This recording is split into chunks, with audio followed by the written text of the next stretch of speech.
오늘은 사명 여섯 번째 보이는 삶과 보이지 않는 삶입니다. 오늘 우리의 삶은 겉으로 드러나는 삶이 있고 또 겉으로 드러나지 않는 삶이 있습니다. 겉으론 번듯한 삶이지만 사실은 초라한 삶이 있고 겉모습은 초라해도 그 속은 아름다운 삶이 있죠. 여러분, 더 정확히 말씀을 드리면 우리 눈에 보이는 삶이 있고 우리 눈에 보이지 않지만 하나님 눈에 보이는 삶이 또 있습니다. 여러분, 그렇다면 우리는 어떤 삶을 살아야 될까요? 당연히 사람 눈에 보이는 삶이 아니라 하나님 눈에 보이는 삶을 살아야겠죠. 오늘 우리의 사명을 어렵게 만드는 점이 바로 이 점입니다.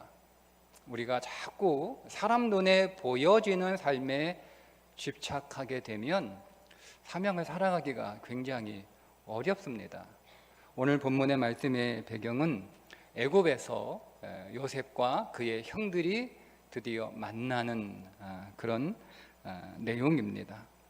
자신들이 노예 상인에게 동생 요셉을 팔아버렸는데 지금 자기들 앞에 있는 이 애굽의 총리가 바로 자기들이 팔았던 동생 요셉이라고 하는 사실을 알게 되었을 때 그들은 가슴이 철렁했겠죠. 아마 심장이 멎는 듯한 그런 충격을 받았을 거예요. 그런데 그런 형들에게 오늘 요셉이 뭐라고 얘기하면, 형들이 나를 이곳에 판 것이 아니라 나를 이곳에 보내신 것은 하나님이 그렇게 하셨다라고 대답을 합니다. 그러니까 보이는 현실은 형들이 동생 요셉을 애굽으로 판 것이 보이는 거지만 보이지 않는 진실은 뭐라는 거예요? 하나님께서 자기를 이 애굽으로 보낸 것이라는 거예요. 여러분, 지금 이 형들은 애굽에 뭐 하러 왔습니까? 동냥하러 왔습니다. 쌀 구하러 왔습니다. 보이는 현실은 애굽에 쌀 구하러 왔지만 보이지 않는 진실은 뭐라는 거예요? 애굽에 하나님의 집을 짓기 위하여 왔던 거죠. 그것을 7절에서 이렇게 요셉이 고백합니다.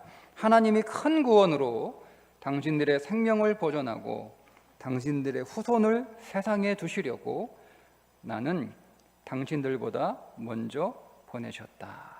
그렇죠? 이게 보이지 않는 거예요. 보이는 건 쌀 구하러 왔는데 보이지 않는 건 하나님의 집을 지으려고 그 애굽에 왔다는 거죠. 여러분, 그러면 마찬가지로 애굽에 보이는 요셉의 보이는 모습은 뭡니까? 애굽의 총리죠. 그게 요셉의 보이는 모습이에요. 그러나 보이지 않는 요셉의 모습은 뭡니까? 하나님의 종입니다. 여러분, 그래서 그 요셉이 애굽의 총리가 되었다고 해서 권세를 부리지 않아요. 권세 부릴 만도 하죠. 얼마나 당했습니까? 그 애굽에 와서 얼마나 억울한 일을 당했습니까? 권세 부릴 만도 합니다. 그들의 형들을 앞에 두고 또 얼마나 권세를 부리고 싶었겠어요. 사람 마음 다 똑같은데.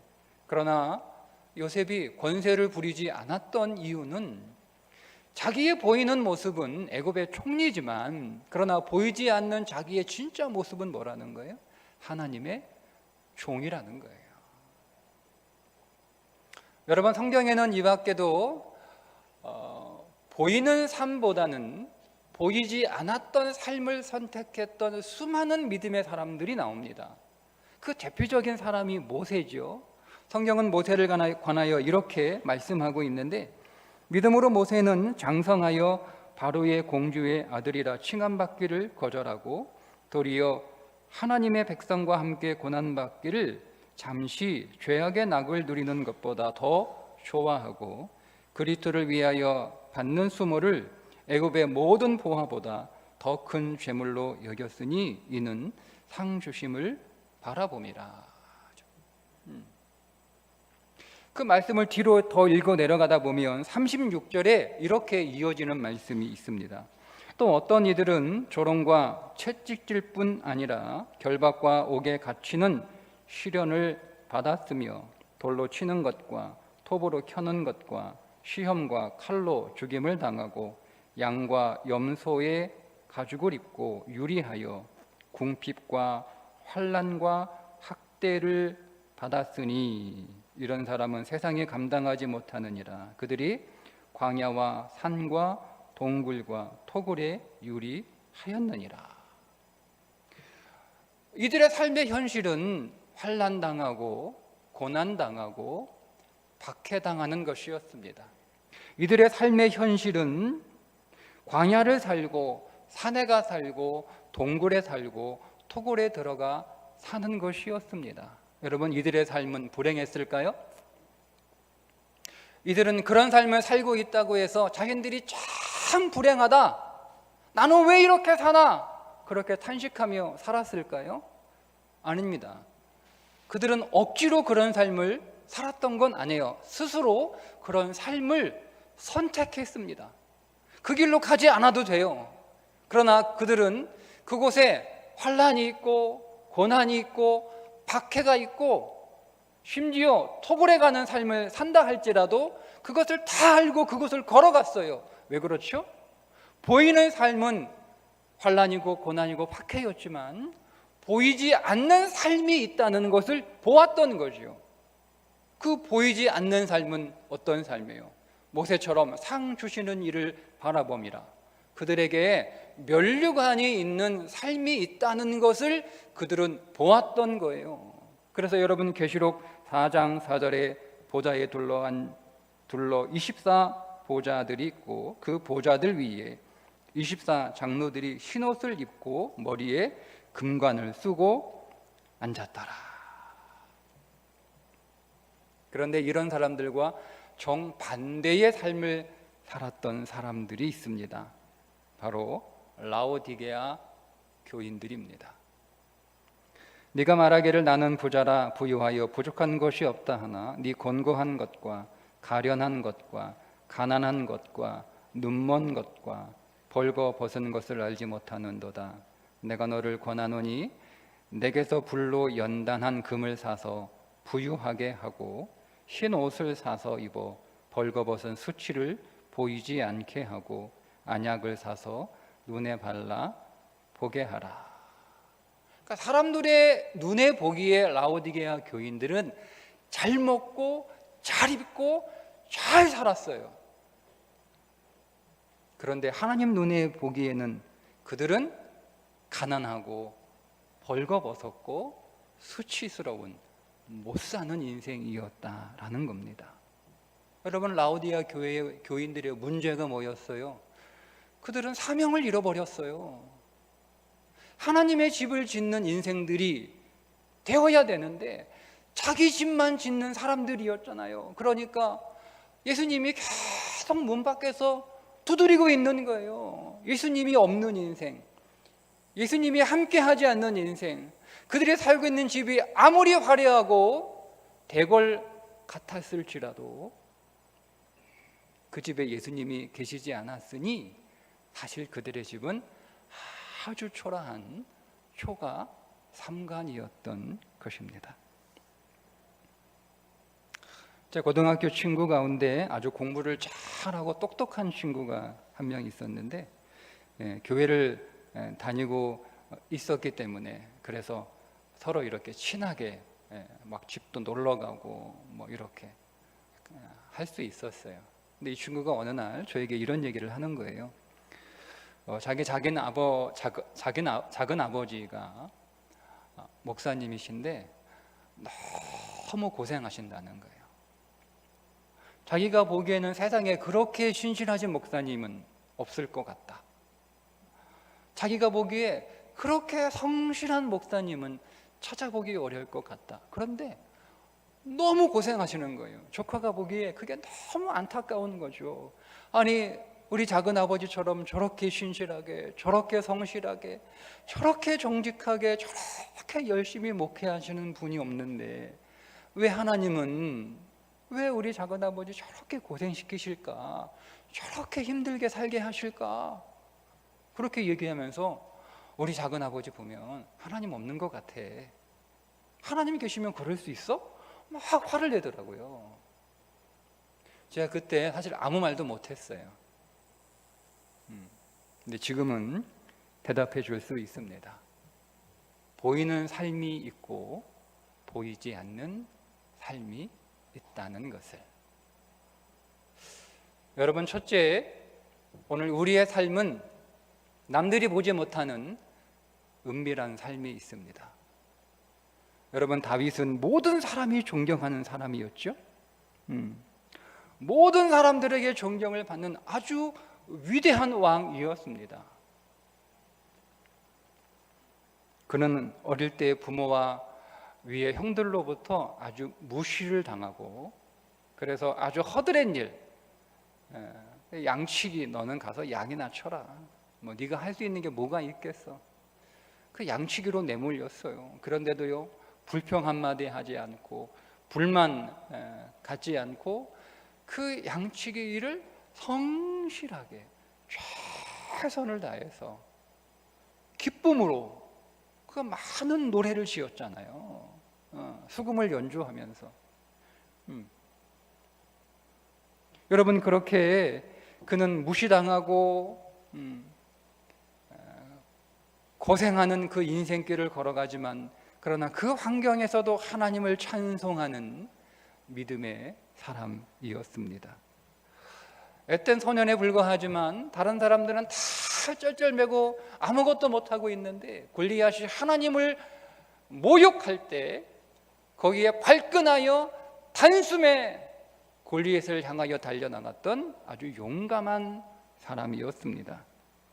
아무런 잘못이 없는데도 사울 왕이 자기를 죽이겠다고 계속, 그래서 살기 위하여 광야로 도망을 갔지만 그 광야까지 계속 쫓아다니면서 살해의 위협을 받고 있었던 그 다윗이 사울을 죽일 수 있는 두 번의 기회가 있었지만 그 기회를 사용하지 않는, 그는 실로 자비로운 사람이었습니다. 그일라 주민들이 블레셋으로부터 굉장히 고생하고 어려움을 겪고 있다라고 하는 사실을 알고 쫓기는 신세이지만 자기 코가 석잔데도 그 그일라 사람들을 도와주었잖아요. 그런데 그 그일라 사람들이 사울 왕에게 다윗이 여기 있다라고 신고해버리는 그 배신을 당했음에도 불구하고 그 그일라 사람들을 용서한 용서의 사람이었습니다. 그런 이기적인 부솔 시내가에 모여 앉았던 낙오자들에게 전쟁의 전리품들을 공평하게 나누어 주었던 그런 아주 인자한 사람이었습니다. 누가 여러분 이 다윗을 존경하지 않을 수 있겠어요? 누가 이런 다윗을 칭찬하지 않을 수 있겠어요? 그런데 전쟁을 위해 대부분의 신하들이 전장으로 나간 텅 빈 궁전에서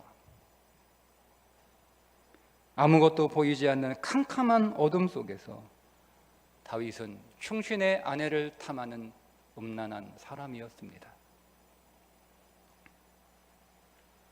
자신의 죄를 덮기 위해 완전 범죄를 꾸미다가 실패하자 나라를 위하여 자기 목숨을 바칠 만큼 충성을 다했던 그 신하를 죽이라고 청부한 흉악한 사람이었습니다. 남들에게 보여진 다윗은 위대한 믿음의 사람이었어요. 그는 용기 있는 사람이었고 자비 있는 사람이었고 인자한 사람이었고 그는 한없이 훌륭한 사람이었습니다.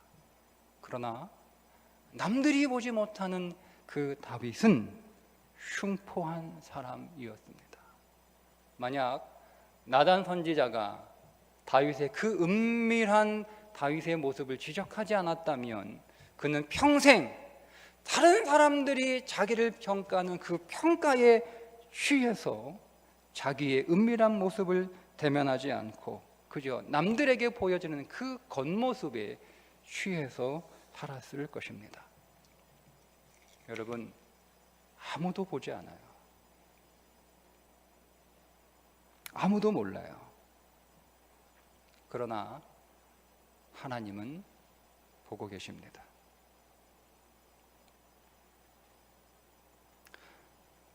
성도는 항상 내가 하나님 앞에서 살고 있다는 사실을 기억해야 됩니다. 남들은 보지 못해도 하나님이 보시는 삶이 있습니다. 두 번째, 세상엔 보여줄 수 없는 존귀한 삶이 있습니다. 바울은 전도 유망한 청년이었죠. 바울은 출세가 보장된 그 길을 거침없이 달려가고 있었습니다. 이제 곧 얼마 지나지 않으면 신문과 방송에 그의 이름이 오르내릴 것이고 사람들은 앞다투어 그 바울을 영입하기 위하여 그 앞에 줄을 섰을 것입니다. 그런데 어느 날 그 바울이, 그 잘나가던 바울이 풍속을 저해하는 예수 종교에 빠졌다는 소문이 돌더니 결국 낙향하여 백수로 10여 년을 살아가게 됩니다. 아마도 고향 사람들은 모이면 다들 바울 얘기를 하고 있었을 거예요. 아유, 바울이 공부를 그렇게 많이 했다던데, 공부 많이 하다가 저 정신이 어떻게 이상해진 거 아니야? 야, 잘났다고 목에 힘주고 다니더니 꼴 좋다, 이렇게 하는 사람. 바울이 좋은 대학 갔다는 거, 바울이 잘 나간다는 거, 이거 다 사실 거짓말 아니야? 다 꾸며낸 말이야? 뭐 이런저런 사람들의 소문이 꼬리에 꼬리를 물고 막 그 온 마을에 퍼져 났을 거예요. 그렇게 10여 년을 그의 고향에서 백수로 사람들의 수군거림 속에서 그렇게 지내다가 이제 이방 최초의 교회죠, 안디옥 교회, 거기로부터 담임 목사인 바나바가 다소로 와서 바울을 부목사로 스카우트합니다. 영입합니다. 그렇게 그 이방 최초의 안디옥 교회에서 목회 잘 하고 있다고 생각을 했는데 어느 날 갑자기 사임을 하고는 나 선교 나가겠다 그러면서 보따리 싸가지고 온 세계를 그렇게 떠도는 삶이 시작이 되죠. 그 삶은 어땠습니까? 옥에 갇히기도 하고 수없이 매를 맞고 여러 번 죽을 뻔한 인생을 살아갑니다. 바울이 말하기를 나는 40에 한 번 감암매를 5번이나 맞았고 대장은 3번이나 맞았고 배를 타고 가다 파선 3번이나 당하고 바다에서 일주일을 보낸 적도 있고 여러 번 강해의 위험, 시내의 위험, 광야의 위험을 당했고 그리고 온갖 사람들로부터 온갖 일을 겪은 거예요. 유대인에게, 이방인에게, 온갖 사람들에게 온갖 일을 겪은 거예요. 굶기도 하고 추위에 고생하기도 하고 헐벗기도 하고 그런 일을 여러 번 당했다. 바울은 자기의 이런 인생을 뭐라고 불렀어요? 바울은 자기의 인생이 질그릇 같은 인생이라고 그렇게 자기 인생을 그렇게 불렀어요. 한때는요 아주 화려한 고급스러운 크리스탈 같은 인생이었어요. 그런데 지금 내 인생은 질그릇 같다. 질그릇 같다. 막사발 같은 인생. 내 인생이다. 여러분, 그렇다고 해서 바울이 열등의식과 패배의식에 사로잡혀 살았습니까? 그렇지 않죠. 나는 질그릇 같은 인생이지만 그 질그릇 같은 내가 누구를 소유하고 있다? 보배이신 그리스도를 소유하고 있다. 보이는 모습은 질그릇이에요. 남들은 다 바울의 인생을 질그릇 같은 인생이라고 바라봐요. 바울 자신도 자신의 인생은 그렇게 사람들에게 질그릇처럼 보여진다라고 하는 것을 알고 있어요. 그런데 바울 안에는 뭐가 있었어요? 보배이신 그리스도, 그게 바울 안에 있었기 때문에 사람들은 볼 수 없는 거예요. 그러나 바울은 자기 안에 있는 보배이신 그리스도를 보고 있는 거죠. 세상은 볼 수 없는, 세상에는 드러나지 않는, 사람들에게 보여줄 수 없는 보배롭고 존귀한 삶이 바울에겐 있었던 겁니다. 선교사 짐 엘리엇은 시카고의 명문 휘튼 대학을 수석으로 졸업한 인재입니다. 그러던 그가 남미 에콰도르 아마존 지역에 선교사로 가겠다, 이렇게 결정을 합니다. 그리고 1956년 1월 8일 4명의 동료와 함께 아마존에서 가장 악명이 높은 아우카 부족이 사는 곳에 들어갑니다. 그리고 그곳에 들어가자 얼마 되지 않아서 그는 그들의 창에 찔려 28살 젊은 나이로 삶을 마감하게 됩니다. 그와 함께한 4명의 동료 역시 모두 살해되어 강에 버려진 채 발견되었습니다. 그렇게 총명을 받던 인재들이 선교지에 가서 선교 한번 제대로 하지 못하고 들어가자마자 목숨을 잃었다라고 하는 소식이 전해지자 시카고에 있는 모든 언론들이 제각기 그 신문에 이렇게 썼습니다. 이 얼마나 쓸데없는 낭비인가. 그렇게 비난하며 분노하며 기사를 써댔습니다. 여러분, 정말 쓸데없는 낭비였을까요? 정말 쓸모없는 인생이었을까요? 짐 엘리엇이 생전에 그의 일기장에 이렇게 쓴 것이 있습니다. 영원한 것을 얻기 위해 영원하지 않은 것을 버리는 자는 결코 어리석은 자가 아니다. 세상은 결코 볼 수 없는, 그 세상에는 결코 보여줄 수 없는 그 존귀한 삶이 있다는 것을 짐 엘리엇은 봤던 거죠. 여러분, 세상에는 보여줄 수 없는 존귀한 삶이 있습니다. 사명은 세상 앞에서, 사람 앞에서 살아가는 것이 아니라 하나님 앞에서 살아가는 삶입니다. 그래서 사명은 하나님 앞에서 가장 위대하게 살아가는 삶입니다. 모세가 하나님의 사명을 이제 막 시작하게 되었을 때 하나님께서 그 모세의 삶에 관하여 이렇게 말씀을 하셨죠.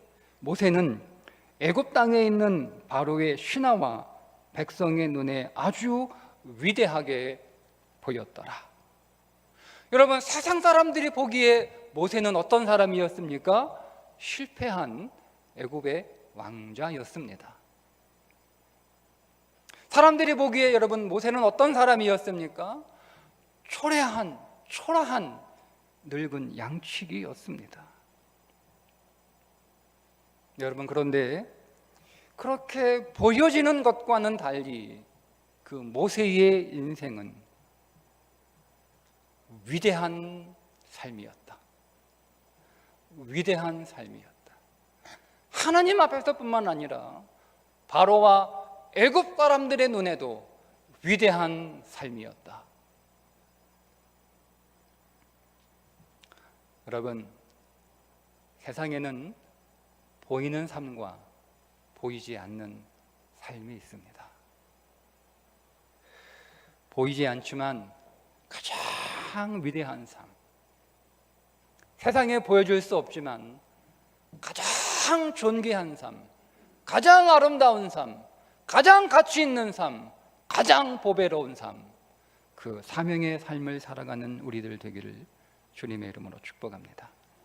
기도하겠습니다.